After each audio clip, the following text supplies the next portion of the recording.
वेदान्तस्य ज्ञानान्तरशलाकया चक्षुरुन्मीलितं येन तस्मै श्रीगुरवे नमः।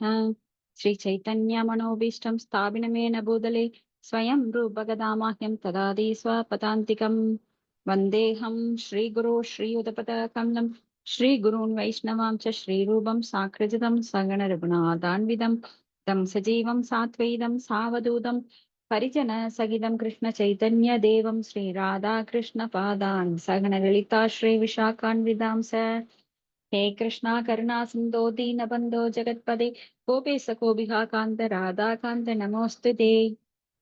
दत्त काञ्चन गौरांगी राधा वृन्दावनेश्वरी वृषभानुसुते देवी प्रणमामि हरिप्रिये। वाञ्छाकल्पतरुभ्यश्च कृपा सिन्धुभ्यश्च पतितानां पावनेभ्यो वैष्णवेभ्यो नमो नमः। श्री कृष्ण चैतन्य प्रभु नित्यानंद श्री अद्वैत गदाधर शिवासादि गौरभक्त वृंदा हरे कृष्णा कृष्णा कृष्णा हरे हरे हरे राम राम हरे हरे। नारायणं नमस्कृत्यं नरं चैव नरोत्तमं देवीं सरस्वतीं व्यासं तदोर्जय मुद्रयेत् नष्टप्रायेषु अभद्रेषु नित्यं भागवत सेवया भगवति उत्तम श्लोके भक्तिर्भवति नैष्टकी मुहं करोति वाचालं पुङ्गुं लङ्गाय देङ्गिरिं यत्कृपातमहं वन्दे गुरुं दीनतारिणं परमानन्दं माधवं श्रीचैतन्य ईश्वरम्। ॐ नमो भगवते वासुदेवाय। ॐ नमो भगवते वासुदेवाय। ॐ नमो भगवते वासुदेवाय। His Divine Grace Bhakti Vedanta Swami Srila Prabhupada ki Joy. இன்னைக்கு மூன்றாவது காண்டம், இரண்டாவது புத்தகம், 26வது அத்தியாயம், ஸ்லோகம் 34. கரெக்டுங்களா? கரெக்ட். ஓகேங்க, தேங்க்யூ. Okay. பூதானாம் சித்ரதாத்ருத்வம் பகிரந்தரமேவ ச பிராணேந்திரியாத் மதிஷின்யத்வதம் யத்வம் நபசோ விருத்தி லக்ஷணம். ஹரே கிருஷ்ணா. ஹரே கிருஷ்ணா மாதாஜி, படிங்க. நான் படிக்கிறேன் மாதாஜி. ஹரே கிருஷ்ணா. ஹரே கிருஷ்ணா மாதாஜி. நமஸ்காரம் மாதாஜி. ஹரே கிருஷ்ணா. பிரணாம். படிக்கிறேன் மாதாஜி. ஓம் நமோ பகவதே வாசுதேவாய. ஓம் நமோ பகவதே வாசுதேவாய. ஓம் நமோ பகவதே வாசுதேவாய. மொழிபெயர்ப்பு பொருளுரை ஆசா பக்தி வேதாந்த சாமி பிரபாதுக்கு ஜெய். மொழிபெயர்ப்பு: காற்றுப்புலன்கள் உள்ளம் ஆகியவற்றின் உள்ளர்ந்த மற்றும் வெளிப்பாடான இயக்கத்தினையே விண்வெளி பொருள்களின் செயல்களும் இயல்புகளும் தம்முள் கட்டுப்படுத்தப்பட்டுள்ளன என்று கூறலாம். பொருளுரை: மனம், புலன்கள் மற்றும் உயர்நிலை ஆற்றல் அல்லது உயிரினம் ஆகியவை புறக்கண்களுக்கு புலப்படாவிட்டாலும் அவற்றிற்கு வடிவங்கள் உள்ளன. வடிவம் வானின் நுட்பமான இருப்பில் உள்ளது. இப்புறத்தில் அது உடலின் இரத்த நலமாக உயிர்நிலையான காற்றின் சுழற்சியாக உற்று நோக்கப்படுகிறது. வெளிப்புறத்தில் கண்ணுக்கு புலனாகாத வடிவங்கள் உள்ளன. கண்ணுக்கு புலனாகாத பொறிகளின் உற்பத்தி விண்வெளி பொருள்களின் வெளிப்புற செயல்பாடுகளாகும். உயர் நிலையிலான காற்று மற்றும் குருதியின் சுழற்சி அதன் உட்புற செயல்பாடாகும். வானில் இருக்கும் அந்த நுட்பமான வடிவங்கள் தற்கால விஞ்ஞானத்தால் தொலைக்காட்சி ஒளிர மூலம் விண்வெளி பொருள்களின் செயல்களால் ஒரு இடத்தின் வடிவங்கள் அல்லது புகைப்படங்கள். என்ன மாதாஜி? ஹரே கிருஷ்ணா. தொலைக்காட்சி ஒளிபரப்பின் மூலம்னு படிங்க.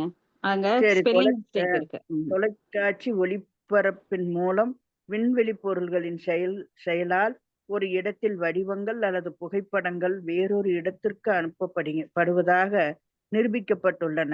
அது இங்கு அழகாக விளக்கப்பட்டுள்ளது. இந்த பதம் சிறந்த அறிவியல் ஆராய்ச்சி வேலையின் உலர்ந்த ஆற்றலின் அடிப்படையாகும். ஏனென்றால் அது விண்வெளி பொருட்களிலிருந்து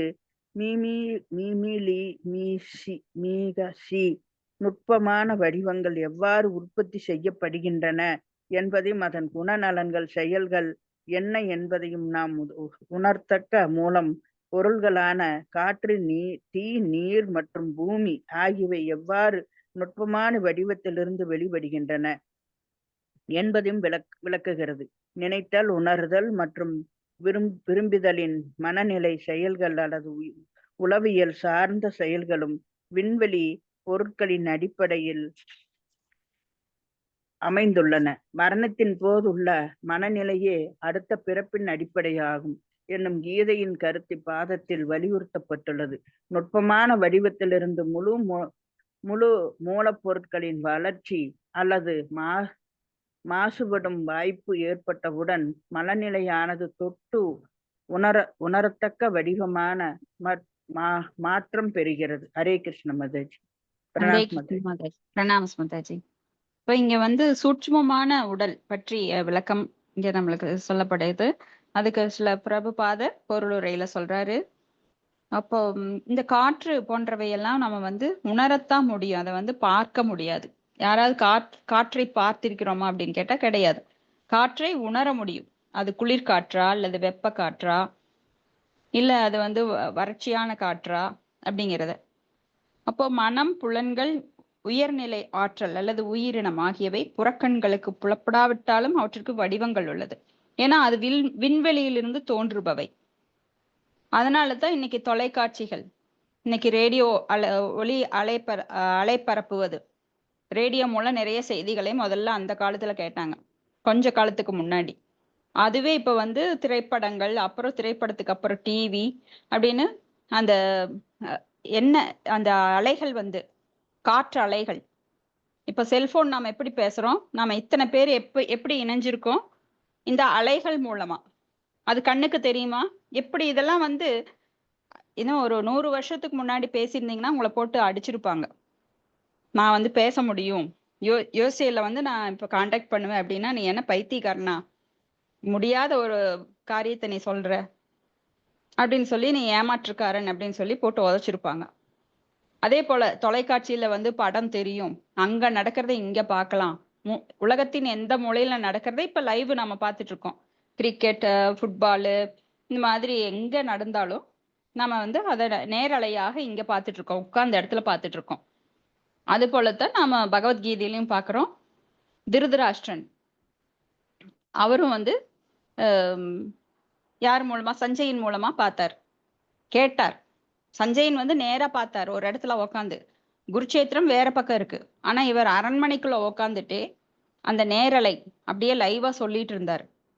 ஆனா மக்கள் இதுக்கு முந்தைய காலங்கள்ல இதை சொல்லியிருந்தா நம்பியிருக்கவே மாட்டாங்க. இப்படியெல்லாம் நாம நேரா பார்க்கலாம், ஒரு பக்கம் பேசுறத நாம இப்ப கேட்கலாம் அப்படின்னா நம்மளை போட்டு உதைச்சிருப்பாங்க. இப்ப அதை நம்ம அது உண்மையாகி கொண்டிருக்கிறது. ஏன் அப்படின்னா சூட்சுமமான வடிவங்கள், சூட்சுமமான அந்த காற்று, அதுக்கெல்லாம் கூட புலன்கள், மனம், இதுக்கெல்லாம் கூட வடிவம் உண்டு. எப்படின்னா வான்வெளியிலிருந்து அது உருவாகின்றது. அப்போ ஒரு இடத்துல புகைப்படம் எடுக்கிறத வேற ஒரு இடத்துல பாக்குறோம்.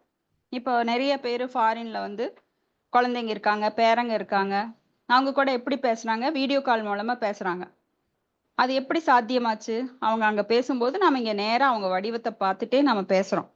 எப்படி சாத்தியம் அப்படின்னா விண்வெளியிலிருந்து அந்த நுட்பமான வடிவங்கள் உற்பத்தி செய்யப்படுது. அதன் குணநலன்கள், செயல்கள், இதெல்லாம் தான் நம்மளுக்கு உணர்த்தக்க மூலப்பொருட்களாக காற்றிலிருந்து தீயிலிருந்து நீர், நீரிலிருந்து பூமி, இப்படி வெளிப்படுது. அப்போ திங்கிங், வில்லிங், ஃபீலிங் அப்படின்னு நினைத்தல், உணர்தல், விரும்புதல், அதெல்லாம் மனத்தோட செயல்.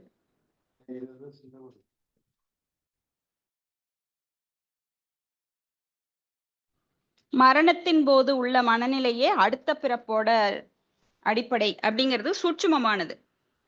பகவத்கீதையில பகவான் கிருஷ்ணர் சொல்றார், எம் வாபி ஸ்மரன் பாவம் தியஜத்தந்தே கலேவரம் தம் தமே வைதி கௌந்தேய சதா தத் பாவ பாவிதக. எந்த மனநிலையில் இருக்கிறாயோ அதே மனநிலையில் அடுத்தது பிறக்கிறோம் அப்படின்னு. சோ நாம ஒரு பெண்ணை நினைத்து கொண்டு இறந்தோமானால் பெண்ணோட உடல் கிடைக்கும். ஒரு ஆணை நினைத்து கொண்டு இறந்தோம் என்றால் ஆணோட உடல் கிடைக்கும். இதே ஒரு பன்றி, நாய், குதிரை, கழுதை, இந்த மாதிரி எதை நினைச்சிட்டு இருந்தாலும் அந்த கடைசி நேரத்துல, ஏன்னா அதுதான் நம்மளுக்கு ஃபைனல் எக்ஸாம், கடைசி நேரத்துல பகவானை நினைச்சா பகவானோட லோகத்துக்கு போக முடியும். அந்த காலே சமாம் ஏவ ஸ்மரன் முக்த்வா கலேவரம் ய பிரயாதி சமத்பாவம் யாதி நாஸ்தி அஸ்திர சம்சய அப்படின்னு சொல்றார். இப்ப நுட்பமான வடிவத்திலிருந்து முழு மூலப்புரட்சியின் வளர்ச்சி அல்லது மாசுபடும் வாய்ப்பு ஏற்பட்டவுடன் மனநிலையானது தொட்டு உணரத்தக்க வடிவம் மாற்றம் பெறுகிறது. மாசுபடும் வாய்ப்பு. அப்ப 3 குணங்களுக்கு நாம் எப்பொழுது அடிமையாகிறோமோ, ஏன்னா இந்த பூமியில ஜட பூமி, இது மெட்டீரியல் வேர்ல்டு, மெட்டல் வேர்ல்டு. இதுல பிறந்த உடனேயே நம்மளுக்கு இந்த குணங்கள் பாதிக்கின்றது. சத்துவ ரஜோ தமோ குணங்கள் பாதிக்கும் போது தானாகவே அது மாசுபடுகிறது. அது அந்த மாசுபட்ட உடனேயே நம்ம தொட்டு உணரக்கூடிய வடிவம், மனித வடிவமோ இல்ல மீனோட வடிவமோ இல்ல பறவையோட வடிவமோ, 84 லட்சம் உயிரினங்கள் இருக்கு. அதுல ஏதாவது ஒரு வடிவை நாம் பெறுகிறோம். நம்ம குணத்திற்கு ஏற்ப அந்த வடிவம் நமக்கு கொடுக்கப்படுகிறது. அது யாரால? தேவர்களால. தேவர்கள் யாரோட கண்ட்ரோல்ல? பரமபுருஷ பகவானின் கண்ட்ரோல்ல. இப்படி எல்லாம் ஆதியில போய் முடியுது. ஆதியும் அந்தமும் அவர்தான். அடுத்து ஸ்லோகம் 35. நபச சபத் தன்மாத்ராத் கால கத்யா விகுர்வதஹ ஸ்பர்சோப வத்ததோ வாயுஸ்த்வக் ஸ்பர்ஷ ச சங்கிரஹ. ஹரே கிருஷ்ணா. ஹரே கிருஷ்ண மாதாஜி. ஹரே. மொழிபெயர்ப்பு. ஒளியிலிருந்து தோன்றுகின்ற விண்வெளி இயக்கத்திலிருந்து காலத்தின் தாக்கத்தினால் அடுத்த மாற்றம் ஏற்படுகிறது. பின்னர் நுட்பமான மூலப்பொருளான தொடு உணர்ச்சி, காற்று மற்றும் தொடு புலன் ஆகியவை வெளிப்படுகின்றன. பொருளுரை. காலப்போக்கில் நுட்பமான வடிவங்கள் முழுமையான வடிவங்களாக மாறும் பொழுது அவை தொடு உணர்ச்சியின் பொருள்களாகின்றன. தொட்டறியக்கூடிய பொருட்கள் மற்றும் தொடு உணர்ச்சி புலன் ஆகியவையும் குறிப்பிட்ட காலத்தில் தோன்றுவதற்கு பின்னர் வளர்ச்சியடைகின்றன. மண்ணுலக வாழ்வினை வெளிப்படுத்தும் முதல் புலப்பொருள் ஒளியாகும். ஒளியின் புலனுணர்ச்சியில் இருந்து பார்வையாகிய புலனுணர்ச்சி தோன்றுகிறது. அதுவே நமது புலன் நுகர்வு பொருள்களின் படிப்படியான பரிணாம வளர்ச்சியாகும். ஹரே கிருஷ்ணா. ஹரே கிருஷ்ண மாதாஜி. அப்ப காலப்போக்குல அந்த தொடு உணர்ச்சி பொருள்களாக, அதாவது உடல் வடிவமாக அந்த அது தோன்றுகின்றது. அப்ப தொட்டறியக்கூடிய பொருட்கள் மற்றும் தொடு உணர்ச்சி பலன் ஆகியவை குறிப்பிட்ட காலத்தில் தோன்றியதற்கு பின் படிப்படியா வளர்ச்சி அடையுது. இப்போ பகவத்கீதையில நாம படிச்சிருப்போம், இந்த உயிர்வாளி 6 விதமான மாற்றங்கள். யாராவது சொல்ல முடியுங்களா? 6 விதமான மாற்றங்கள். பிறப்பு, வளர்ச்சி, அந்த மாதிரி இளமை பருவம், அதுக்கப்புறம் இளமை, முதுமை, நோய், முதுமை, நோய், நோய், 6 விதமான மாற்றங்கள்.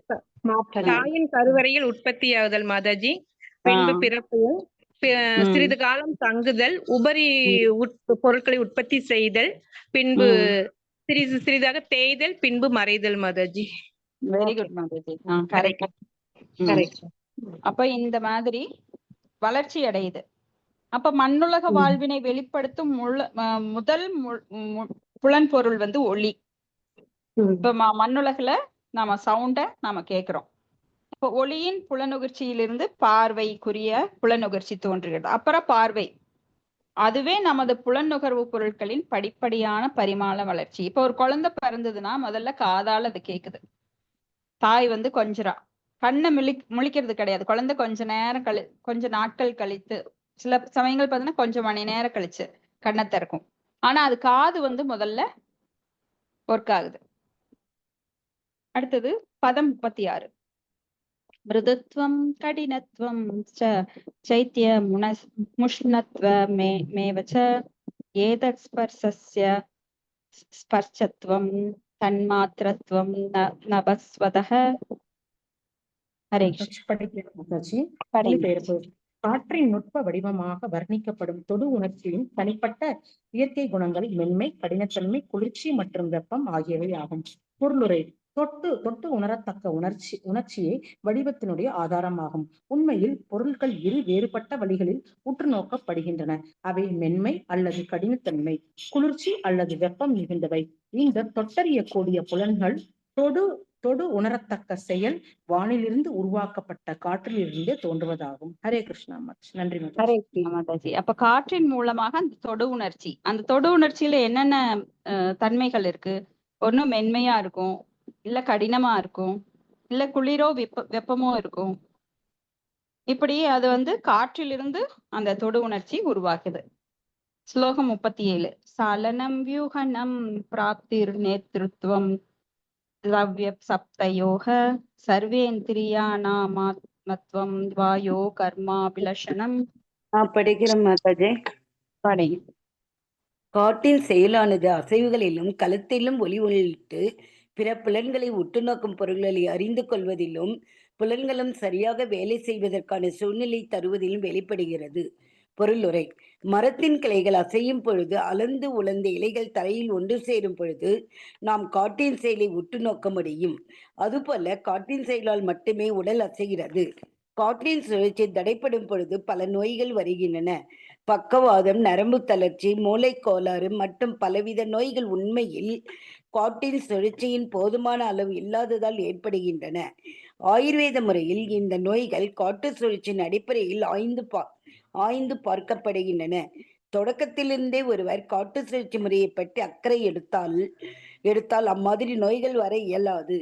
காற்றால் மட்டுமே உட்புறம் மற்றும் பலவித வெளிப்புற செயல்களும் நடைபெறுகின்றன என்பது ஆயுர்வேதத்திலிருந்தும் ஸ்ரீமத் பாகவதத்திலிருந்தும் தெளிவாகிறது. காற்று சுழற்சியில் சிறிது குறைவு ஏற்பட்டாலும் இந்த செயல்கள் நடைபெற இயலாது. இங்கு நேத்ருத்வம் திரவிய சப்தியோர் என்று தெளிவாக குறிக்கப்படுகிறது. செயலின் மீது நம் புலனின் உரிமையும் காற்றின் செயலால் ஏற்படுவதாகும். காற்றின் சுழற்சி நிறுத்தப்பட்டால் நாம் கேட்டதும் ஒரு இடத்தை உடனே அணுக முடியாது. நம்மை யாரேனும் அழைத்தால் காற்றின் சுழற்சியில் நாம் ஒலியை கேட்கிறோம். ஒலி வந்த இடத்தை அல்லது ஒலியை நாம் அணுகுகிறோம்.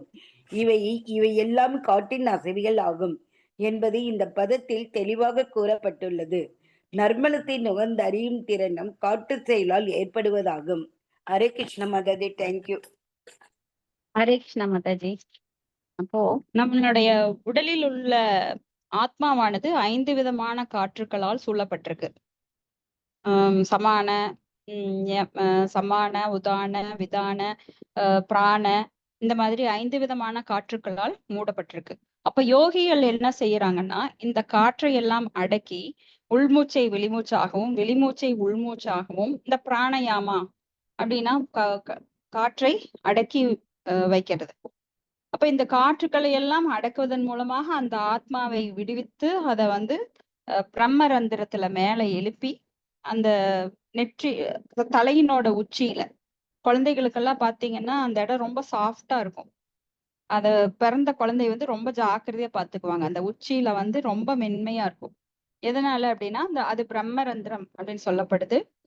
அந்த ஓட்டின் வழியாக துளைத்து அந்த ஆத்மாவை வெளியில எடுத்து அவங்க வந்து உத்தராயண காலம் அப்படின்னு சொல்லப்படுகின்ற வளர்ப்பிறையில அவங்க தங்களுடைய பிராணனை வெளியில எடுக்கிறாங்க.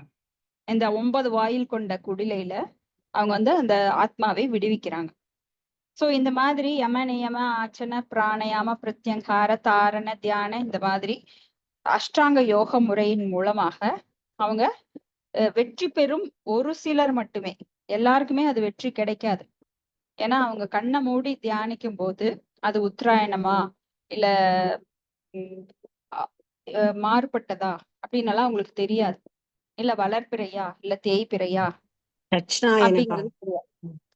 அந்த தட்சிணாயன காலமா அதெல்லாம் தெரியாது. அப்ப சிலர் மட்டுமே அதுல வெற்றி பெறுகிறார்கள். அப்படி வெற்றி பெறுபவர்கள் இந்த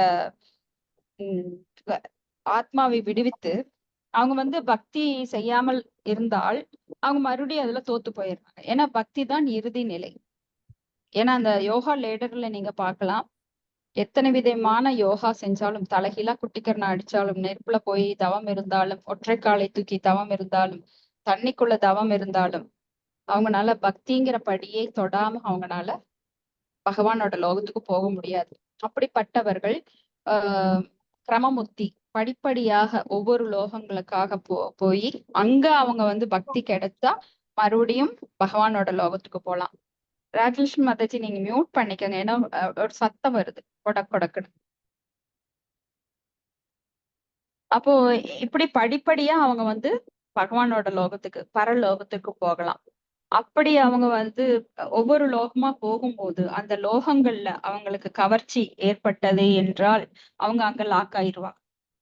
சோ அதுலயும் ரிஸ்க் இருக்கு. ஆனா பக்தி யோகி இங்கே இருக்கும் போதே அவங்க எல்லாவற்றையும் அவங்க வந்து பகவானுடைய சேவையில ஈடுபடுத்துறதுனால அவங்களுக்கு எதுலயும் பற்று ஏற்படுவது இல்லை.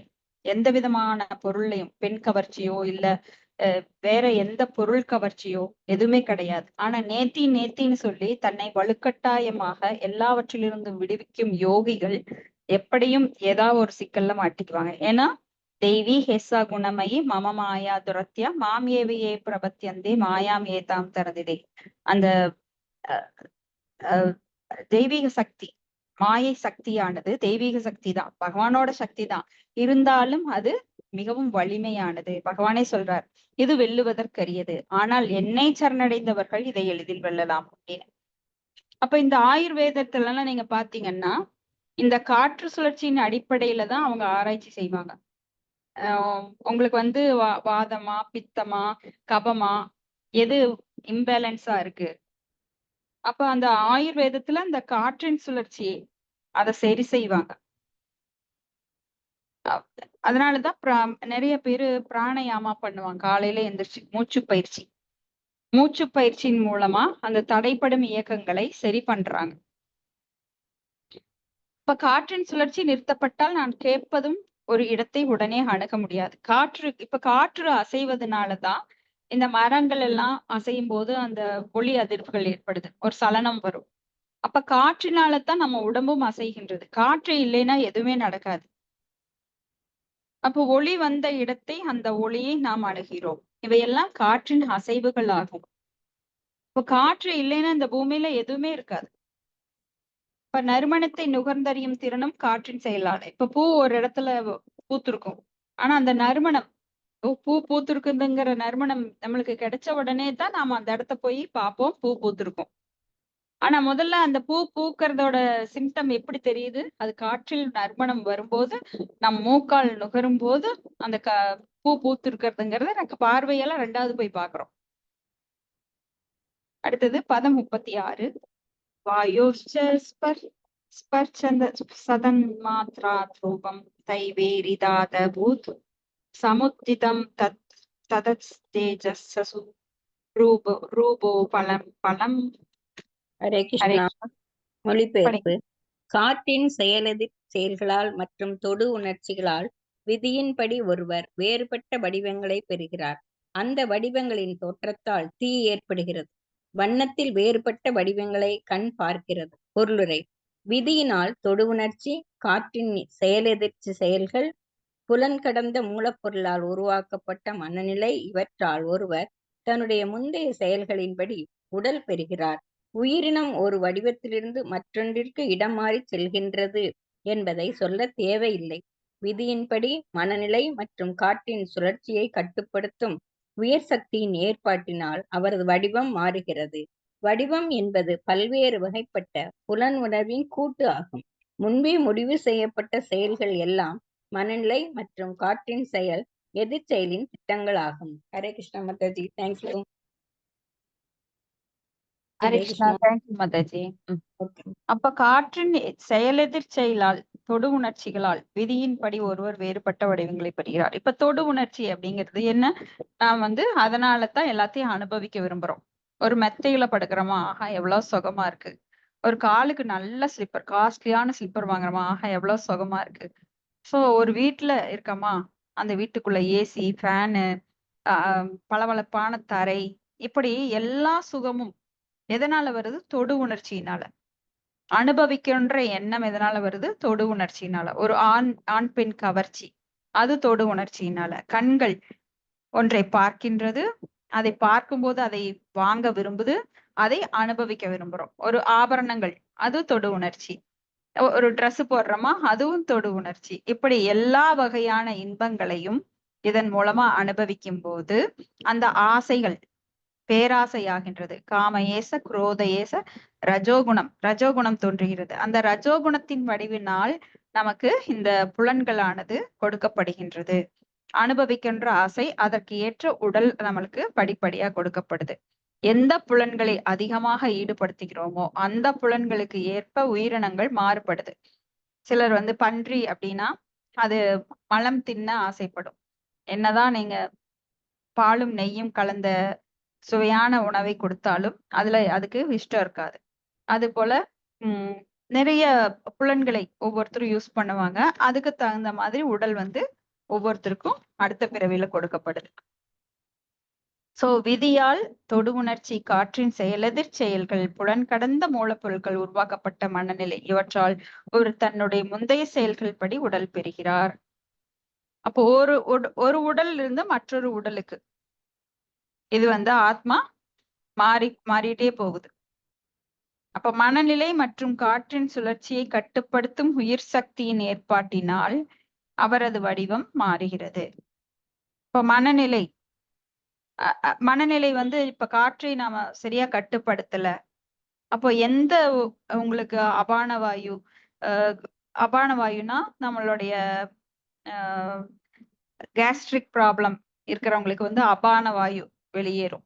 பிராணவாயு அப்படின்னா மூக்கின் வழியாக வர்றது. சமான வாயு அப்படின்னா உடலுக்குள்ள சமன்படுத்துறது, எல்லாவற்றையும் சமன்படுத்துறது. இந்த எந்த வாயு வீக்கா இருக்கோ அந்த புலன்கள் உங்களுக்கு வீக்கா இருக்கும். ஏன்னா நீங்க போன பிறவியில அந்த புலன்களை மோசமா பயன்படுத்தினா அந்த புலன்களுக்கு இப்போ அந்த ஆபத்து வந்திருக்கும். இதெல்லாம் விதியினால. தொடு உணர்ச்சி, காற்றின் எதிர்ச்செயல்கள். காற்று ரொம்ப முக்கியமானது. 5 விதமான காற்று தான் நம்ம படிக்கிறோம் பகவத்கீதையில. ஆனா பாகவதத்துல இன்னும் 12 விதமான காற்றுக்கள் சொல்லப்படுது.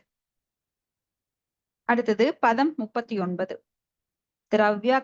திரவ்யாக்ருதித்வம் புனதா வியதிஸ்ஸம் சதாதவமேவச்ச தேஜஸ்வம் தேஜசஹ சாத்வி ரூப மாத்ரஸ்ய விருத்தயः. படிக்கிற மதன் படிங்க மத்தது. மொழிபெயர்ப்பு பொருளுரை வழங்கியவர் தெய்வ திரு ஆசா பக்தி வேதாந்த சுவாமி பிரபுபாதருக்கு ஜெய். என் அன்பு அன்னையே, எந்த பொருளின் வடிவமும் இயல்பும் அதனுடைய பரப்பு, தரம் மற்றும் தனித்துவம் இவற்றால் புரிந்து கொள்ளப்படுகின்றன. நெருப்பின் வடிவம் அதன் ஒளியால் புரிந்து கொள்ளப்படுகிறது. பொருளுரை: நாம் போற்றும் ஒவ்வொரு வடிவமும் குறிப்பிட்ட பரப்புகளையும் குணங்களையும் கொண்டது. ஒரு குறிப்பிட்ட பொருளின் தரம் அதன் உபயோகத்தால் புரிந்து கொள்ளப்படுகிறது. ஆனால் ஒளியின் வடிவம் எதையும் சார்ந்ததல்ல. பார்வைக்கும் புலனாகாத வடிவங்களை தொடுவதனால் மட்டுமே புரிந்து கொள்ள முடியும். அதுவே பார்வைக்கு புலனாகாத வடிவத்தின் கட்டுப்பாடற்ற மதிப்பீடு ஆகும். பார்வைக்கு புலனாகும் வடிவங்கள் அவற்றின் உடலமைப்பின் ஆராய்ந்து பார்ப்பதால் புரிந்து கொள்ளப்படுகின்றன. குறிப்பிட்ட பொருளின் அமைப்பு அதன் உள்ளார்ந்த இயக்கத்தால் உணரப்படுகிறது. சான்றாக உப்பின் வடிவம் உப்பு சுவைகளில் செயலெதிர் செயலினால் உணரப்படுகிறது. சர்க்கரையின் வடிவம் இனிப்பு சுவைகளின் செயலெதிர் செயலால் உணரப்படுகிறது. ஒரு பொருளின் வடிவத்தை புரிந்து கொள்வதில் அதனுடைய சுவையும் மூலப்பொருளும் முக்கிய இடம் பெறுகின்றன. ஹரே கிருஷ்ணா மாதாஜி. நன்றி மாதாஜி. ஹரே கிருஷ்ணா மாதாஜி. அப்போ கபிலதேவர் இப்போ தன் அன்னையான தேவபுதிக்கு சொல்லிட்டு வர்றார், ஒரு பொருளோட வடிவம், இயல்பும் அதனுடைய பரப்பு, தரம், தனித்தன்மை இவற்றால் புரிந்து கொள்ளப்படுகிறது. நெருப்பின் வடிவம் வந்து அதனோட ஒளியால புரிந்து கொள்ளப்படுது. இப்படியே சர்க்கரையின் வடிவம் அதன் சுவையால, உப்பின் வடிவம் அதன் சுவையால, இப்படி பல்வேறு பொருட்கள் அதனுடைய தரம் மற்றும் வடிவத்தை பொறுத்து நம்மளுக்கு புரிந்து கொள்ளப்படுகின்றது. பதம் 40. தியோதனம் பஜனம் பானமதனம் ஹிமமர்தனம் தேஜசோ விருத்தஸ்ய வேதோஹ சோஷனம் தேவச்ச. ஹரே கிருஷ்ணா. மொழிபெயர்ப்பு. ஒளியினாலும் சமைத்தல், ஜீரணித்தல், குளிர்ச்சியை அளித்தல், ஆவியாக மாற்றுதல் ஆகிய ஆற்றலாலும், பசி, தாகம், உண்ணுதல், குடித்தல் ஆகியவற்றிற்கு வழிவகுப்பதாலும் நெருப்பினது ஆற்றல் உணரப்படுகிறது. பொருளுரை: ஒளியையும் வெப்பத்தையும் வழங்குவதால் நெருப்பினை இனம் கண்டு கொள்கிறோம். நெருப்பின் இயல்பினை வயிற்றில் உற்று நோக்கியும் அறிகிறோம். நெருப்பு இன்றி நாம் உண்பதை ஜீரணிக்க இயலாது. ஜீரணமின்றி பசியும் தாகமும் இல்லை, அல்லது உண்ணும் ஆற்றலும் குடிக்கும் ஆற்றலும் இல்லை. பசியும் தாகமும் தேவையான அளவு இல்லாத பொழுது வயிற்றினுள் நெருப்பின் குறைபாடு உள்ளது என்று புரிந்து கொள்ளப்படுகிறது. மூலப்பொருளான நெருப்புடன் தொடர்புடைய அக்னி மாண்டியம் என்பதுடன் ஆயுர்வேத சிகிச்சை நடைபெறுகிறது. நெருப்பு பித்த நீரின் கசிவினால் அதிகரிப்பதால் பித்த நீர் கசிவு அதிகரிக்க சிகிச்சை தரப்படுகிறது. ஆயுர்வேத சிகிச்சை ஸ்ரீமத் பாகவதத்தின் கூற்றுகளை வலியுறுத்துகிறது. குளிர்ச்சியின் பாதிப்பை குறைப்பது என்பது எல்லோரும் அறிந்ததாகும். மிகுந்த குளிர்ச்சி எப்போதும் நெருப்பால் மட்டுப்படுத்தப்படும். ஹரே கிருஷ்ண மாதாஜி. ஹரே கிருஷ்ணா மாதாஜி. தேங்க்யூ மாதாஜி. Thank இப்போ you. ஒளியினால் சமைத்தலும் ஜீரணத்தினால் ஜீரணத்தல், குளிர்ச்சியை அளித்தல், ஆவியாக மாறுதல் ஆகிய ஆற்றலாலும் பசி, தாகம், உண்ணுதல், குடித்தல் ஆகிய இவற்றிற்கு வழிவகுப்பதாலும் நெருப்பினது ஆற்றல் உணரப்படுகிறது. அப்ப நெருப்பு வச்சுதான் சமைக்கிறோம். நெருப்புங்கிறது நம்ம கண்ணால் பார்க்கக்கூடியது மட்டுமல்ல, நம்ம உடல்ல வந்து ஒரு குறிப்பிட்ட அளவு உஷ்ணம் இருக்க வேண்டும். நம்மளுக்கு ஒரு 98 டிகிரி செல்சியஸ்ல இருக்கணும். அதுவே அதிகமா இருந்தா என்ன ஆகும்? அது காய்ச்சலா மாறுது. அப்ப அந்த காய்ச்சல் வந்து 102 அது அந்த மாதிரி எல்லாம் போகும்போது நம்ம உடனே டாக்டர்கிட்ட ஓடிடுவோம். 102க்கு 101, 102, 100க்கு மேல போனாலே நம்மளுக்கு உடல் சூடாக ஆரம்பிச்சிடும். அப்ப அந்த நெருப்பு வந்து அளவாக இருக்கும்போது, சந்திராதேவி மாதாஜி, சந்திராதேவி மாதாஜி, ஹரே கிருஷ்ணா. அடிக்கடி அவங்க அன்மியூட் ஆயிடுறாங்க. அப்போ ஒளினால வந்து அப்போ அதிகமான அந்த நம்மளுக்கு உடம்புல வந்து அதிகமாக சூடு இருந்தால் என்ன ஆகுது? அந்த நெருப்பு அப்படிங்கிற சக்தி இருந்தா அது வந்து காய்ச்சலா மாறுது. ஆனா அதுவே குறைவாக இருந்தால் அஜீரணமாகுது. ஏன்னா உடம்புல ஒரு அளவு சூடு இருந்தா மட்டும்தான் ஜீரண சக்தி, அந்த நெருப்பின் சக்தியானது ஜீரண சக்தியாக மாற்றப்பட்டு நமக்கு டைஜஷன் ஆகுது. இதுவே குறையும் போது அது குளிர் உண்டாகுது. அப்ப அது சில சமயம் எளிச்சியை அளிக்குது. ஆவியாக மாறுதல், நெருப்பை வைத்துதான் நாம ஆவியாக மாறுதல். ஆவியாக மாறுறதுனாலதான் என்ஜின்கள்லாம் வேலை செய்யுது. நீராவி என்ஜின்கள் முதல்ல கண்டுபிடிக்கப்பட்டது. அதன் மூலமா ட்ரெயின் ஓடுது. பல இயந்திரங்கள் இன்னைக்கெல்லாம் வந்து நெருப்பின் உதவியால், சூரிய ஒளியினால நெருப்பு சேகரிக்கப்பட்டு அது பல இயந்திரங்களில் பயன்படுத்தப்பட்டு அது வந்து பொருளாதார முன்னேற்றத்திற்கு இன்னைக்கு பல நாடுகள் அதை பயன்படுத்திட்டு இருக்கு. அப்ப நெருப்புங்கிற சக்தி இல்லாம இந்த உலகம் இயங்காது. இப்ப நம்ம இருளாக இருந்தால், சூரியனே இல்ல, இருளாக இருந்தால் இந்த உலகம் இயங்குமானா? இயங்க முடியாது. ஏன்னா நெருப்பின் துணை கொண்டுதான், அந்த சூரியனோட ஒளியை கொண்டுதான், ஓரளவுக்கு நெருப்பு இருக்கும் போதுதான் அதை கொண்டு அந்த உயிர்வாளிகள் பல பயிர்கள் விளைகின்றன. அந்த நெருப்புல அந்த சூரிய சக்தியிலிருந்து விட்டமின் டி டெபிஷியன்சி இருக்கிறவங்கனால தோல் வியாதி, அவங்க வந்து இன்னும் மற்ற கால்சியம் இதெல்லாம் வந்து சேகரிக்க முடியாது. சோ உடலுக்கு ரொம்ப முக்கியமானது. அப்ப ஜீரணமின்றி பசியும் தாகமும் இல்லை, அல்லது உண்ணும் ஆற்றலும் குடிக்கும் ஆற்றலும் இல்லை. பசியும் தாகமும் தேவையான அளவில்லாத போது வயிற்றுக்குள் நெருப்பின் குறைபாடு இருக்குதுன்னு நாம தெரிஞ்சுக்கணும். இது வந்து ஆயுர்வேத சிகிச்சையில நல்லா இதை வந்து புரிஞ்சுக்கிட்டு அந்த சிகிச்சையை தருவாங்க. நெருப்பு பித்த கசிவினால் அதிகரிக்கிறதுனால பித்த கசிவு அதிகரிக்க சிகிச்சை தரப்படுது. அப்போ ஜீரண சக்தி கம்மியா இருக்கிறவங்களுக்கு அந்த பித்த நீர் கம்மியா இருக்கும். இப்ப குளிர்ச்சியின் பாதிப்பை குறைப்பது நெருப்பின் இயல்பு. ரொம்ப குளிரா இருக்கிற இடத்துல பாத்தீங்கன்னா அவங்களே நெருப்பு மூட்டுவாங்க. குளிர் பிரதேசங்கள்ல அவங்க வீடுகள்ல எப்படி நாம இங்கெல்லாம் வந்து ஏசி வச்சிருக்கிறோமோ வெப்ப மண்டலங்கள்ல, அது மாதிரி அவங்க வந்து நெருப்பை மூட்டி வீட்டுக்குள்ளேயே ஹீட்டர் வச்சிருப்பாங்க. அவங்க சூடு பண்ணிக்குவாங்க, வீட்டை சூடு பண்ணிக்குவாங்க. இப்ப ஊட்டி கொடைக்கானல் எல்லாம் போனீங்கன்னா அங்க சீக்கிரம் அந்த சாப்பாடெல்லாம் செஞ்சு வச்சாங்கன்னா விறகு கட்ட மாதிரி மரத்துரும், எல்லாமே குளிர்ச்சி ஆயிடும். அது சாப்பிட முடியாது சூடா. இங்கேயே நம்ம வந்து சூடா சாப்பிட்டா நல்லா இருக்கும். ஆனா அங்க குளிர் பிரதேசங்கள்ல செஞ்சு வச்ச உடனே எல்லாமே பனிக்கட்டி மாதிரி ஆயிரும். அப்ப சாப்பிட முடியாது. அப்ப அவங்க எல்லாம் வந்து நெருப்பை யூஸ் பண்ணி அதை ஹீட் பண்ணி சாப்பிடுவாங்க. அவன்ல வச்சு இல்ல ஹீட்டர்ல சூடு பண்ணி அது மாதிரி அவங்க வந்து தங்களையும் அந்த குளிருக்கு வந்து நெருப்பு கிட்ட உட்காந்து அவங்க அந்த எனர்ஜி கேதர் பண்ணுவாங்க. அடுத்து ஸ்லோகம் 41. ரூபமாத்ராத் விகுர்வாணா தேஜசோ தைவ சோதிதாத் ரசமாத்திரம் பூத்தஸ்மாதம்போ ஜிக்வா ரசக்ரஹ. மொழிபெயர்ப்பு. நெருப்பு மற்றும் பார்க்கும் உணர்ச்சியின் செயலெதிர் செயலால் நுட்பமான பொருளை சுவை தெய்வ அனுகூலத்தால் மலர்கிறது. சுவையிலிருந்து நேர் உருவாக்கப்படுகிறது. சுவையை அறியும் நாக்கு வெளிப்படுகிறது. பொருளுரை நாக்கு இங்கு சுவைக்கும் அறிவை தேடிப் பெறும் கருவியாக வர்ணிக்கப்படுகிறது. சுவை தண்ணீரின் விளைபொருள் ஆதலால் நாக்கில் எப்பொழுதும் உமிழ்நீர் ஊறிக்கொண்டே உள்ளது. ஹரே கிருஷ்ணா மாதாஜி. நன்றி மாதாஜி. நன்றி மாதாஜி. இப்ப நெருப்பு பார்த்தோம். நெருப்புக்கு அப்புறம் அந்த பார்க்கும் உணர்ச்சியின் செயலெதிர் செயலால், நெருப்பு மற்றும் பார்க்கும் உணர்ச்சியின் செயலால நுட்பமான மூலப்பொருளான சுவை தெய்வ அனுகூலத்தால் வருது. சுவை அப்படின்னாலே நம்மளுக்கு தெரியும், நாக்கு அதுக்கு முக்கியமான பங்கெடுக்கின்றது. இனிப்பு, கசப்பு, காரம் இப்படி பல சுவைகளை நாக்கின் மூலமாக உணரப்படுகிறது. அப்ப நாக்கு வந்து சுவைக்கும் அறிவை கருவியா இங்க வர்ணிக்கப்படுது. இப்ப தண்ணீரின் விளைபொருள், சுவை வந்து தண்ணீரின் விளைபொருள். அதனாலதான் நம்மளுக்கு அந்த நாக்குல எப்போதுமே உமிழ்நீர் ஊறிக்கொண்டிருக்கு. உமிழ்நீர் எவ்வளவு சுரக்குதோ அவ்வளவு ஜீரண சக்தி இருக்கும். எதுவுமே வந்து டக்குன்னு சாப்பிடக்கூடாது, உமிழ்நீருடன் கலந்து மெதுவா சாப்பிடணும் அப்படின்னால இப்ப புதுசா சொல்லிட்டு இருக்காங்க. ஆனா அந்த காலத்துல இது பாகவதத்துல சொல்லப்பட்டிருக்கு. பதம் 42.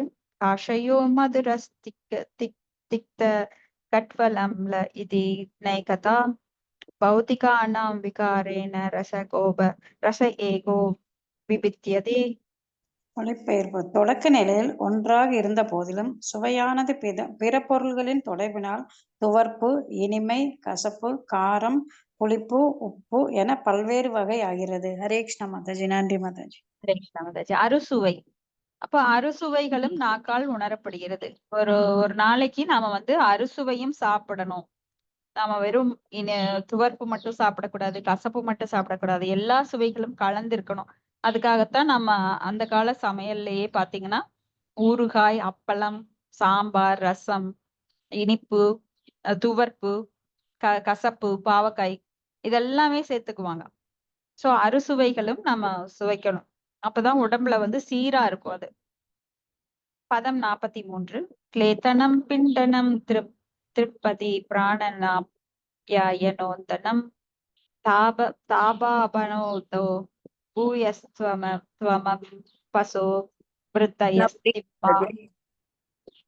ஹரே பிற கிருஷ்ணா. பொருட்களை ஈரமாக்கும் அதன் தன்மையில் பல்வேறு கலவைகளை உறையும்படி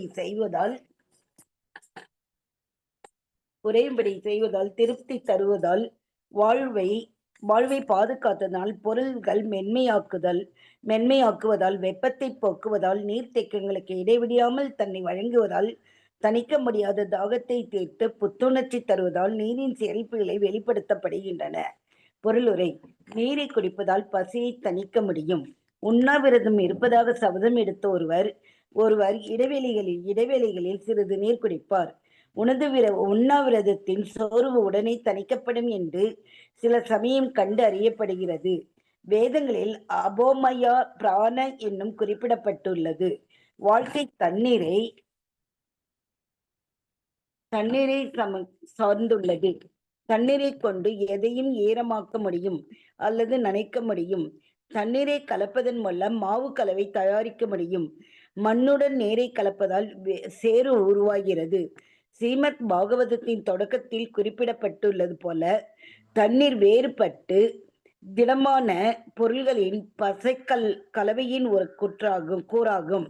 நாம் ஒரு வீடு கட்டினால் தண்ணீர் உண்மையில் செங்கலை உருவாக்குவதில் முக்கிய பகுதியாகும். நெருப்பு, நீர் மற்றும் காற்று ஆகியவை உலக வாழ்க்கைக்கான பண்ட மற்றும் மூலக்கூறுகள் ஆகும். ஆனால் நீர் மிகவும் முதன்மையானது. மேலும் வெப்பமான இடத்தில் நீரை ஊற்றுவதன் மூலம் அதிகப்படியான வெப்பத்தை குறைக்க முடியும். ஹரே கிருஷ்ண மாதாஜி. தேங்க்யூ. ஹரே கிருஷ்ணா. தேங்க்யூ மாதாஜி. நீர் எவ்வளவு இன்றியமையாதது அப்படின்னா, நாம் பூமியில வாழும் பகுதி நிலம் அப்படிங்கிறது 1/4 பகுதி மட்டும்தான். 3 பகுதி நீரால் நிரப்பப்பட்டுள்ளது. அப்போ கர்ப்போதக சாயி விஷ்ணு கடல் அப்படின்னா நீர் நிறைந்த இடம். அந்த கடல்ல அவர் சயனம் கொண்டிருக்கிறார், கர்ப்ப கடல்ல. அது போல சீரோதக கடல்ல சீரோதக சாயி இருக்கிறார். காரணோதக சாயி விஷ்ணு காரண கடலில் விட்டிருக்கிறார்.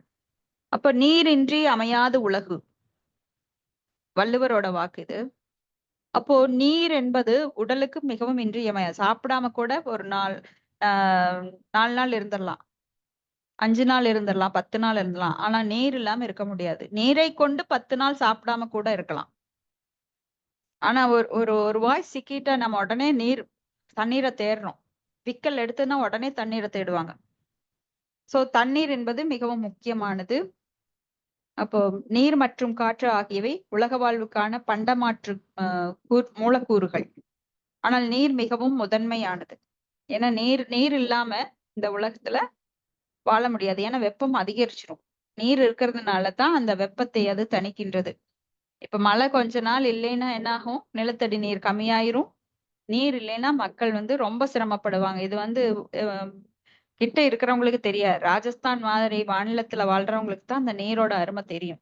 இங்கெல்லாம் நீரை வீணாக்குறதுல நாமெல்லாம் ரொம்ப மன்னர்கள். ஏன்னா நம்மளுக்கு கிடைக்கின்ற ஒரு பொருளை நாம அடுத்த ஜெனரேஷனுக்கு வருமா நாம சேர்த்து வைக்கணும் அப்படின்னு யோசிக்கிறது இல்ல. கவர்மெண்ட் ஃப்ரீயா கொடுக்கறதுனால நாம இஷ்டத்துக்கு அதை செலவு பண்றோம். அடுத்தது பதம் 44. ரசமாத்ராத் விகுர்வாணா தம்சோ தைவ சோதிதாத் கந்த மாத்ர கிராணஸ்து கந்தக. மொழிபெயர்ப்பு: சுவை புலன்களுடன் நீரின் கலப்பினால் ஒரு மேலான ஏற்பாட்டின் கீழ் நுட்பமான மூலப்பொருளான நறுமணம் மலர்கிறது. அங்கிருந்து இந்த மண்ணும் நாம் பல்வேறுபட்ட வழிகளில் அனுபவிக்கும் மண்ணின் நறுமணமும் மற்றும் முகரும் புலனும் வெளிப்படுகிறது. சுவை புலனுகர்வுடன் நீரின் கலப்பு. சுவை அப்படின்னா நம்மளுக்கு இந்த பூமிக்கு ஒரு வாசனை உண்டு. அப்போ அந்த மழை நீர் பூமியின் மேல படும்போது அந்த மண் வாசனை அப்படியே மூக்கு நம்மளால நுகர முடியும்.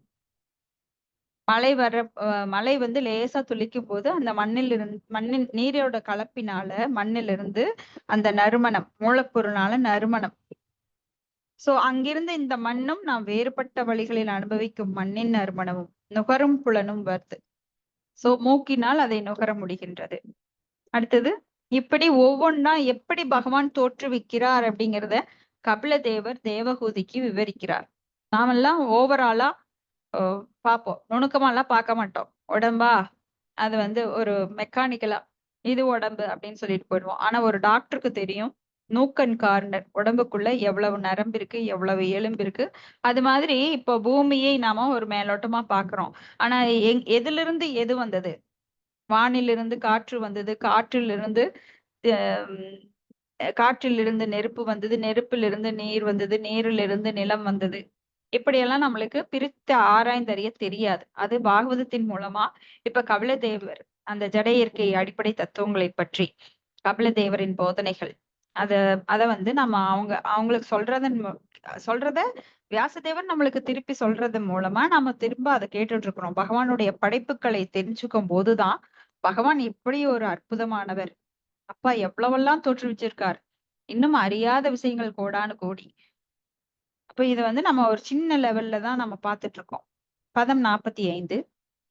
கரம்பபூதி ஷரைப்ய சாந்தோ கிராம் லாதிபக பிரதக் திரவ்யாய வயவ வைஷம் யாத் கந்த ஏகோ விபத்தியதே.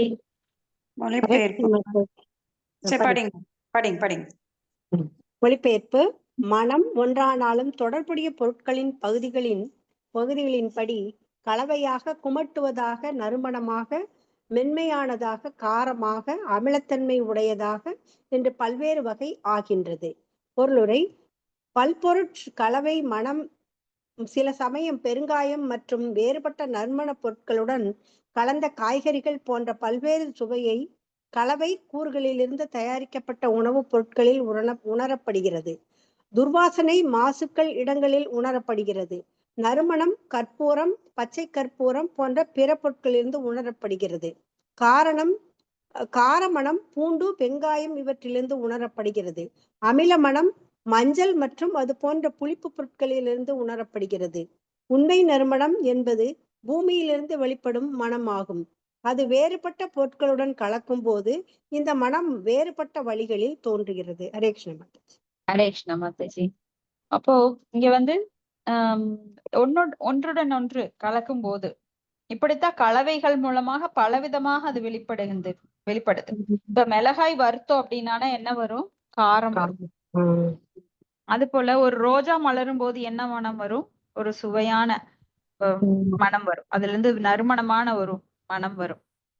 அதே போல ஒவ்வொன்றுக்கும் ஒரு வாசனை, மண் வாசனை தான் இதுல மேலானது. சோ கற்பூரம் இது எல்லாம் வந்து அது நறுமணம். ஆனா பூண்டு, வெங்காயம், இந்த மிளகாய் இதுல எல்லாம் வந்து காரம். மஞ்சள்ல இருந்து கெமிக்கல். அந்த கெமிக்கல் ஃபேக்டரியில எல்லாம் போய் நம்ம ஒரு ஃபேக்டரி பக்கம் போனோம்னாலே அந்த கெமிக்கலோட இது அப்படியே வாடை ஒரு மாதிரி அடிக்கும். இப்படி புளிப்பு பொருள் அது வந்து ஒரு மாதிரி ஒரு வாசனை வரும். இப்ப ஏதாவது கெட்டு போய் நீங்க ரொம்ப நாள் பார்க்காம விட்டுட்டீங்க, பூஞ்சை பிடிச்சிருச்சு அப்படின்னா அது ஒரு வாடை வரும். இப்படி பலவிதமான மனங்களாக, வாசனைகளாக அது வெளிப்படுகின்றது. பதம் 46. பாவனம் பிரம்மண ஸ்தானம் தாரணம் சத்விசேஷனம் சர்வசஸ்வகுணோத்வேத பிருத்வி விருத்தி லட்சணம். ஹரே கிருஷ்ணன் மாதாஜி. படிக்கிறேங்க மாதாஜி. மொழிபெயர்ப்பு. பூமியின் வேலைகளின் சிறப்பு குணங்கள் மேலான பிரம்மனின் மாதிரி வடிவங்களின் மூலமும், தங்குவதற்கு இல்லங்களை கட்டுவதன் மூலமும், தண்ணீரை வைப்பதற்கு பானைகளை தயாரிப்பதன் மூலமும் உணரப்படுகின்றன. பிரிதோர் வகையால் பூமி எல்லா மூலப்பொருட்களான ஆதாரத்தின் இருப்பிடம் ஆகும். பொருளுரை. ஒளி, வான், காற்று, தீ மற்றும் நீர் போன்ற வேறுபட்ட மூலப்பொருட்கள் பூமியில் உணரப்படுகின்றன. இங்கு சிறப்பாக குறிக்கப்படும் பூமியின் மற்றொரு இயல்பு என்னவென்றால், பூமி பரமபுருஷ பகவானின் வேறுபட்ட வடிவங்களை வெளிப்படுத்த முடியும். கபிலரின் இந்த கூற்றினால் பரமபுருஷ பகவானாகிய பிரம்மன் புனித நூல்களில் வர்ணிக்கப்படும் எண்ணற்ற வடிவங்களை உடையவர் என்பது உறுதிப்படுத்தப்படுகிறது. பூமி மற்றும் அதன் விளைபொருட்களான கல், மரம் மற்றும் நகைகளின் பக்குவத்தினால் இறைவனின் பல்வேறு வடிவங்களை நாம் கண்ணால் காண முடியும். பகவான் கிருஷ்ணர் அல்லது பகவான் விஷ்ணுவின் வடிவம் பூமியிலிருந்து உருவாக்கப்பட்ட ஒரு சிலையின் மூலம் புனித நூல்களிலிருந்து வடிவம் கொடுக்கிறது. பகவான் கிருஷ்ணரின் இருப்பிடம், புனித இருப்பிடத்தின் பல்வேறு வகைகள், அவரது தெய்வீக உடலுடன் குழல் வாசிக்கும் பகவானின் வடிவங்கள் பற்றிய வர்ணனை பிரம்ம சம்ஹிதையில் குறிப்பிடப்பட்டுள்ளது. இந்த எல்லா வடிவங்களும் புனித நூல்களில் வர்ணிக்கப்படுகின்றன. இவை அவ்வாறு சிலைகளாக தோன்றும் பொழுது அவை வணங்கத்தக்கவை ஆகின்றன. அவை மாயாவாத தத்துவம் கூறுவது போல கற்பனையானவை அல்ல. சில சமயம் பாவன என்னும் சொல் கற்பனையாக தவறாக பொருள் கொள்ளப்படுகிறது. இங்கு பாவன என்றால் கற்பனை என்று பொருள் அல்ல. வேத இலக்கிய பொருளுரை சத்வ குணத்தில் மனமே தற்பெருமைக்கு காரணம் என்பதும், ஆசைக்கு ஏற்றபடி ஒன்றனை ஒப்புக்கொள்ளுதலும் மறுத்தலும் வர்ணனைக்கு உண்மை வடிவம் கொடுப்பது என்பதுதான். அனைத்து பொருட்களின் மற்றும் ஜட இயற்கையின் உரிமைப்படியான குணங்களின் இறுதியான மாற்றமே நாம் காணும் பூமி ஆகும். ஹரே கிருஷ்ணாங்க மாதாஜி. தேங்க்யூங்க மாதாஜி. ஹரே கிருஷ்ணா. தேங்க்யூ மாதாஜி. இப்போ ஒளி, வான், காற்று, தீ, நீர் போன்ற வேறுபட்ட மூலப்பொருட்கள் பூமியில உணரப்படுது. ஃபர்ஸ்ட் நாம வானிலிருந்து இப்படி ஒளி வருகின்றது, அது காற்றாக மீண்டும் அது உருமாறுகிறது, காற்றிலிருந்து தீ வருகிறது, தீயிலிருந்து நீர் வருது, நீரிலிருந்து நிலம் வருது. இப்படி மூலப்பொருட்கள் பூமியில வருது. இப்படி பகவானுடைய படைப்பு ஒன்றின் பின் ஒன்றாக என்லார்ஜ் ஆயிட்டே இருக்கு. இங்க பூமியின் மற்றொரு இயல்பு என்னன்னா, பரமபுருஷ பகவானின் வேறுபட்ட வடிவங்களை வெளிப்படுத்துகின்றது. ஏன்னா பகவான் எல்லாவற்றிலும் நிறைந்திருக்கிறார். அவர் சக்திமான், சக்திகளாக எங்கும் பறந்து விரிந்திருக்கிறார். பூமி சூரியன் ஒரு இடத்துலதான் இருக்கு, ஆனா அதன் கதிர்கள் எப்படி எல்லா இடங்களிலும் பரவியுள்ளதோ அது போல பகவான் ஒரு இடத்தில் இருந்தாலும் அவரது சக்திகள் எல்லா இடத்திலும் பரவி இருக்கிறது, எண்ணற்ற வடிவங்கள்ல. இதுதான் அவர் புனித நூல்ல எண்ணற்ற வடிவங்களை உடையவர். ஏன்னா அவரோட சக்தி இல்லாம எதுவுமே இயங்காது. இப்ப பகவான் எண்ணற்ற வடிவங்கள், அவர் காற்றா இருக்கிறார், இல்ல கடலா இருக்கிறார், இந்த சோஃபாவா இருக்கார், கதவா இருக்கார், அப்படி அர்த்தம் இல்ல. அவரது சக்தியின் மூலமாக எண்ணற்று விரிந்திருக்கின்றார். அப்ப பகவானே இங்க அவருடைய வடிவத்தை உள் பூத்துறது கிடையாது. நம்ம உடனே தப்பா நினைச்சுக்க கூடாது. பகவான் வந்து எல்லா இடத்துலயும் இருக்கார். தூணிலும் இருப்பார், துரும்பிலும் இருப்பார். அப்போ ஒரு பக்தனுக்காக எங்கும் வெளிப்படுவார். பிரகலாதனுக்காக அவர் தூண்ல வெளிப்பட்டார். சோ பிரகலாதன் என்ன சொல்ல போறார் அப்படிங்கறத பகவான் வந்து வெயிட் பண்ணி பார்த்துட்டே இருக்கார். கடைசியில ஒரே செகண்ட்ல அவங்க பிரகலாதன் சொல்றார் ஹிரண்யகசிபுட்ட, எங்க இருக்கா அவங்க பகவான் காட்டு பார்க்கலாம். பிரகலாதர் சொல்ல ஆரம்பிச்ச உடனே பகவான் அந்த தூண்ல பூந்துடுறார். அந்த செகண்ட் அவர்னால பொறுத்து முடியல. எப்ப அவர் வந்து என்னோட பக்தனை காக்கிறதுக்கு ரெடியா இருக்கார். அவர் வந்து குழந்தையாக அவதரித்தெல்லாம் வரல. சடனா அவர் வந்து நரசிம்மரா வந்து தூண்ல பூந்து சடனா அவர் வந்து கொல்ல ஆரம்பிச்சிட்டார். குழந்தையாக வந்து பல லீலைகள் பண்ணி அப்புறம் அசுரர்களை அழிக்கிறதெல்லாம் பற்பல லீலைகள். ஆனா எடுத்த உடனே வந்து காக்கிறது நரசிம்மர். அதனாலதான் ஆபத்து காலங்கள்ல நம்ம நரசிம்மரை கூப்பிடுறோம். இப்ப பூமி மற்றும் அதன் விளைபொருட்களான கல், மரம், நகைகள், நகைகளின் பக்குவத்தினால் இறைவனின் பல்வேறு வடிவங்களை நாம காணுகின்றோம். ஏன்னா பகவான் பல்வேறு வடிவங்கள்ல எதுல வேணா வர்றாரு. கல்லாலையும் சரி, கல்லாலான சிலையும் சரி, மரத்தாலான சிலை, இல்ல பஞ்சலோகங்களான சிலை, இப்படி களிமண்ணாலான சிலை, ஓவியத்தினாலான சிலை, ஓவியத்தினாலான பகவானின் திருவுருவம் எதுவுமே வணங்கத்தக்கது. ஏன்னா பகவான் எல்லாவற்றிலும் இருக்கிறார். ஆனா சில குறிப்பிட்ட இடங்கள்ல குறிப்பிட்ட தன்மைகள்ல அவரை வைக்கும் போது அதுல வந்து இறங்குறார். இப்போ பூமிக்குள்ள நீர் இருக்கு, எல்லா இடத்துலயும் இருக்கு. ஆனா குறிப்பிட்ட இடத்துலதான் போர்வெல் போடுறாங்க, குறிப்பிட்ட இடத்துலதான் கிணறு வெட்டுறாங்க. அது போல அப்ப எல்லா இடத்துலயும் நீர் இருக்குங்கிறதுக்காக எல்லா இடத்துலயும் நம்ம எடுக்க முடியாது. குறிப்பிட்ட இடத்துல எடுக்கிறோம். அது போல கோயில்கள், எல்லா இடத்துலயும் கடவுள் இருக்கிறாரே, அப்ப கோயில் எதுக்கு? குறிப்பிட்ட இடத்தில், புனிதமான இடத்தில் பகவானை எழுந்தருளச் செய்வது, அதுதான் பவித்திரமான இடம். அந்த சுயம்புவாக சில சமயம் வழிபடுகிறார், இல்ல தேவர்கள் மூலமாக அவர் வந்து கோயில்கள் எழுப்பப்படுது, சிலர் வந்து மனிதர்களால் எழுப்பப்படுது. இப்படி பல விதங்கள்ல பகவான் கோயிலில் தோன்றி நமக்கு அருள் பாலிக்கிறார். அப்ப எல்லா இடத்துலயும் பகவான் இருக்காரு. எங்க குறிப்பிட்ட கோயில் குறிப்பிட்ட இடத்துல அதுன்னா, அப்புறம் எல்லா இடத்துலயும் காற்று இருக்கு. நாம எதுக்கு ஃபேன் போடுறோம் ஒரு இடத்துல? அந்த காற்று ஒரு இடத்துல கிரகித்து நாம அனுபவிக்கிறது. அது போலத்தான் எல்லா இடத்துலயும் நீர் இருந்தாலும் ஒரு குறிப்பிட்ட இடத்துல அந்த நீரை வந்து கிணறு மூலமாக அல்லது ஆழ்துணை கிணறு மூலமாக நம்ம எடுக்கிறோம். அப்ப பகவான் கிருஷ்ணரின் இருப்பிடம் புனித இருப்பிடத்தின் பல்வேறு வகைகள், அவரது தெய்வீக உடலுடன் குழல் வாசிக்கும் பகவானின் வடிவத்தை பற்றிய வர்ணனை பிரம்ம சம்ஹீதையில நம்ம பாக்குறோம். எல்லாமே பிரம்ம சம்ஹீதையில ஒவ்வொரு பாடலும் அங்காணி எஸ்ய சகலேந்திர விருத்தி மந்தி பஷ்யந்தி பாந்தி கலையந்தி சிரம் ஜெகந்தின்னு அவருடைய வடிவங்களை தான் சொல்லுது. அத்வைதமச்சுதமனந்தமனாதி ரூபம் ஆத்யம் புராண புருஷம் நவயவனம் ச வேதே சுதுர்லபமதுர்லபமாத்ம பக்தோ கோவிந்தமாதி புருஷம் தமகம் பஜாமே. இப்படி பல பல வடிவங்களை வந்து சொல்லுது.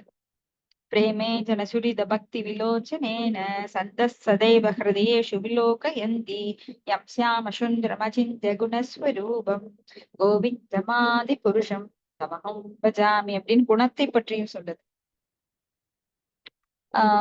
அப்புறம் அவருடைய ஆளோள சந்திரல சத்வனமால்ய வம்சி ரத்னாகதம் பிரணய கேலி கலா விலாசம் ஷியாமம் திரிபங்க லலித நியத பிரகாசம் கோவிந்தமாதி புருஷம் தமகம் பஜாமி. சோ திரிபங்க லலித நியத பிரகாசம், திரிபங்க நிலையில அவர் எப்படி இருக்கிறார் அப்படிங்கிறதையும் சொல்லுது. சோ பகவானுடைய பல்வேறு இருப்பிடத்தின் பல்வேறு வகைகள், அவர் தெய்வீக உடலுடன் குழல் வாசிக்கும் வடிவங்கள், பிரம்மா வந்து எல்லாம் ஒவ்வொன்றையும் சொல்றார். எப்படி அவரது அங்கங்கள் வந்து எல்லா அங்கங்களும் எல்லா வேலையும் செய்யக்கூடாது, திரிபங்க ரூபமுடையவர், அவர் எவ்வளவு குணஸ்வரூபமுடையவர், இப்படி ஒவ்வொரு பாடலையும் ஒவ்வொன்றை வெளிப்படுத்துறார். அவரது தாமம் பத்தி சொல்றார். சிந்தாம் நிபிரகரசத் மசுகல்ப விருக்ஷௌ லக்ஷா விரதேஷு சுரவிரபிபாலயந்தம் லக்ஷ்மி சகசர சதசம் பிரமசேவியமானாம் கோவிந்தமாதி புருஷம் தமகம் பஜாமி. இப்படி அவரது பாடல்கள், ஏன்னா அவர் தான் நேர்ல பார்த்தவர், நம்மளோட பித்தாமகர், அவர் தான் நம்மளுக்கு பிரம்மா அப்படிங்கிறவர் ஆதியில நம்மளை எல்லாம் தோற்றுவித்தவர், அவர் தாத்தா நம்மளுக்கு. சோ ஆதி அப்படின்னா நமக்கு நமக்கு முன்னாடி யாரு? ஆதி அப்படின்னா உயிரினங்கள்ல ஆதி. அவரே ஆதி மூலம் கிடையாது. உயிரினங்கள்ல ஆதி வந்து முதல்ல பிரம்மா. ஏன்னா அவர் வந்து பகவானுடைய நாபிக்கமலத்திலிருந்து, கர்ப்போதகசாயின் நாபிக்கமலத்திலிருந்து அவர் வந்து தாமரை தண்டுல தாமரையில வந்து முளைக்கின்றார். அதான் ஸ்வயம்பு, பிரம்மபு, ஆத்மபு அப்படின்னு சொல்லி. அவருக்கு யார் தாய் தந்தை? தாய் கிடையாது. தாயாகவும் தந்தையாகவும் பகவானே இருக்கிறார். அப்ப பகவானுக்கு ஒரு பெண் தேவைப்படவில்லை. இப்பெல்லாம் நான் ஒரு குழந்தை பிறக்கணும் அப்படின்னா ஒரு தாயும் தந்தையும் கூடணும். அப்ப தந்தையோட விந்துனால தாய் வந்து கர்ப்பத்துல மகனை பெற்றெடுக்கிறா இல்ல மகளை பெற்றெடுக்கிறா. ஆனா பிரம்மாவுக்கு அந்த தேவையில்லை. பகவான் தானாகவே தோற்றுவித்தார் தனது நாபிக்கமலத்திலிருந்து. அப்ப சிலதெல்லாம் இங்க வந்து பாவனை அப்படின்னா கற்பனை செய்யறது. ஏன்னா இது கற்பனை பொருள் கிடையாது, பகவானோட படைப்புகள். அப்போ இந்த மாதிரி வேத இலக்கியங்கள் என்ன சொல்லுது அப்படின்னா, சத்துவகுணத்தின் மனமே தற்பெருமைக்கு காரணம். ஆசைக்கு ஏற்றபடி ஒன்றனை ஒப்புக்கொள்ளுதல், மறுத்தல், வர்ணனைக்கு உண்மை வடிவம் கொடுப்பது. சோ ஆசைக்கு ஏற்றபடி நாம என்ன நினைக்கிறோமோ அதை வந்து ஒத்துக்குவோம். நம்மளுக்கு பிடிக்கல அப்படின்னா அதை மறுத்துருவோம். சோ அனைத்து பொருட்களின் மற்றும் ஜட இயற்கையின் உரிமைப்படியான குணங்களின் இறுதியான மாற்றமே நாம் காணும் பூமியாகும். சோ இந்த ஜட பூமி இவ்வாறு வர்ணிக்கப்படுகின்றது. இந்த ஜட பூமியில நம்ம எண்ணங்கள் எப்படி மாறுபடுகின்றதோ அதுக்கு ஏற்றா போல நாம வாழ நினைக்கிறோம். சோ அந்த பொய் அகங்காரம் நம்மை நான் என்ற உணர்வுக்கு ஏற்றபடி நமக்கு அந்த நம்பிக்கையை ஊட்டுகிறது. ஏன்னா உண்மையானவற்றை நாம் நம்பணும் அப்படின்னா வேதங்கள் அதற்கு ஆதாரம். ஆனா நான் நம்புறது தான் நான் செய்வேன் அப்படின்னா அது பொய் அகங்காரம். அது சத்துவகுணத்துல முதல்ல தோன்றி அந்த கற்பனையாக நமக்கு உருவெடுக்கின்றது. அப்ப இந்த பூமியில இந்த கற்பனையான உலகத்துல எல்லாவற்றையும் கற்பனையா பார்த்து கற்பனையா வாழ்ந்து அதிலேயே வேதனையாக முடிகின்றது வாழ்க்கை. சோ எதை நம்ம வந்து உண்மையை உண்மையாக ஏற்றுக்கொள்ளும் மனப்பக்குவமும் எதன் மூலமாக வருகிறது? பகவத்கீதை பாகவதம் எல்லாம் படிக்கும் போது அந்த பொய் அகங்காரம் உண்மையான அகங்காரமாக நம்மளோட ஸ்வரூப நிலையை நமக்கு வெளிப்படுத்துகின்றது. ஸ்வரூப நிலைனா உண்மையான நிலை. ஜீவேன சுரூபகய கிருஷ்ணேர நித்யதாச. சோ அந்த நிலையில நம்மளுக்கு உண்மை புலப்படுகிறது. இல்லைன்னா நாம் இந்த பொய்யான மேடையில நாடக மேடையில அவரவர் பாட்டு உண்மை நம்பி அதுலயே ஆழ்ந்து இருப்போம். சோ நாடகத்துல வேஷம் கலைஞ்சு நாம வர்றப்பதான் ஐயோ நான் இது வரைக்கும் நாடக மேடையில உண்மை நினைச்சுக்கிட்டு இவ்வளவு நாளா அந்த வேஷத்திலேயே இருந்துட்டனே, உண்மைக்கு திரும்பி வரவே இல்லையே. யதார்த்தமான நிலை என்ன? உண்மை நிலை நாம் வந்து ஆத்மாக்கள், உடல் அல்ல. அப்ப அந்த ஆத்மாவோட வேலை என்ன? எப்பொழுதும் பகவானுக்கு பக்தி தொண்டு செய்வது. ஏன்னா நாம் எல்லாரும் பகவானுடைய சேவகர்கள். இதை புரிஞ்சுக்கிட்டு நாம கண்டிப்பா நம்ம நிலைக்கு திரும்பி வரணும் அப்படின்னா நிறைய பாகவதம் தொடர்ந்து கேட்க வேண்டும். அகை துகி அப்பிரதிகியா ஆத்மா சூப்ரசீததி. அதுதான் ஆத்மாவுக்கு ஆனந்தம் அளிக்க கூடாது. ஏயாத்மா சூப்ரசீததி. உண்மையான ஆனந்தம் ஆத்மாவிடம் கிடைக்கும். சோ இதை நாம அப்படியே பக்குவப்படும் போது படிப்படியா இந்த நிலையை அடைவோம். ஹரே கிருஷ்ணா. யாருக்காவது ஏதாவது கருத்துக்கள் சந்தேகம் இருந்தா நம்ம டிஸ்கஸ் பண்ணலாம். தொடர்ந்து